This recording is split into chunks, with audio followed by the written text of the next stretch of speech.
nous sommes tous d'accord, le livre des dialogues avec l'ange est particulièrement hermétique.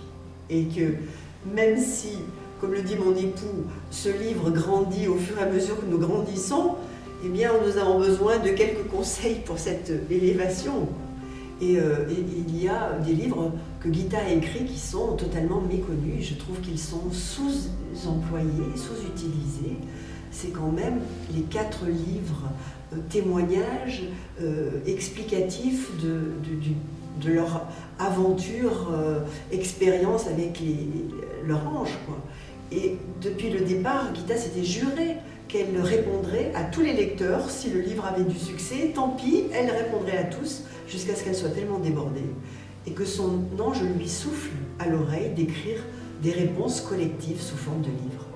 Alors nous avons, à l'intérieur de cette mine, de ce trésor, de tous les sujets qu'elle a pu aborder, un moyen beaucoup plus concret, beaucoup plus vivant de pouvoir relire les dialogues et de pouvoir les comprendre. La vie, la mort de Gita est aussi un rendez-vous. Je crois que chaque ouvrage nous ouvre une porte.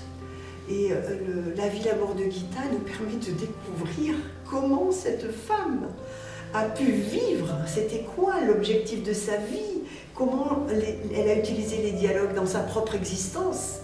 Et elle était un peu avare, Gita, de détails personnels, parce qu'elle ne voulait pas mettre sa personne sur le devant de la scène. Alors, par exemple, son dernier livre, Petit dialogue d'hier et d'aujourd'hui, il est issu de nos demandes à Bernard et moi, mon époux et moi, d'avoir que le lecteur puisse un peu entendre sa manière à elle de dialoguer personnelle, pour qu'on ait une petite aide pour les nôtres de dialogue, et non pas des réponses un peu trop élevées et collectives, mais plus personnelles sur sa manière de faire. Nous avons dans la mort de Gita la description de comment se termine la vie de quelqu'un qui a vécu avec son ange. C'est quoi une mort accomplie? Donc ils se complètent tous.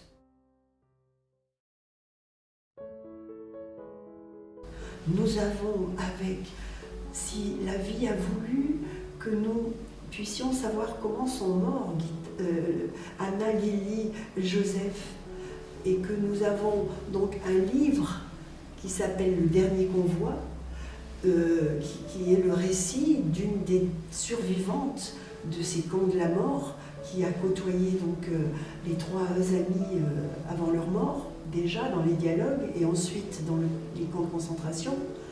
Et si nous avons accès à cette manière dont ils sont morts, c'est peut-être que nous avons à y apprendre quelque chose. Peut-être que nous avons à apprendre que l'ange n'est pas une assurance tout risque qui va nous faire avoir une gentille vie et une gentille mort. Non, il est un rendez-vous de comment chacun de nous va avoir des épreuves liées à sa tâche, et comment ces épreuves sont de la taille de celui qui peut les vivre. Alors merci. Et puis nous avons aussi Morgane, qui, je l'espère, un jour sera intégrée dans les dialogues, dans le livre des dialogues lui-même. Morgane, c'est-à-dire les dialogues qui ont été offerts à quelqu'un qui était nazi, qui était un proche de Gita et qui était pro-nazi, et de découvrir qu'il puisse y avoir aussi un ange qui s'occupe de celui qui descend le plus bas. Il n'y a pas un ange pour les gentils et pas d'ange pour les méchants. Non, à partir du moment où on est descendu, mais si bas, et que nous avons quand même une question, que quand même nous avons des interrogations sur nos vies, il y a une liesse qui se passe. Parce que plus on est descendu bas, plus la distance a été grande, et plus les anges, la vie céleste se réjouit qu'un homme de plus ait posé sa question. Et le premier dialogue, c'est « Il a posé sa première question. Jamais plus je ne le lâche. » Quelle déclaration d'amour!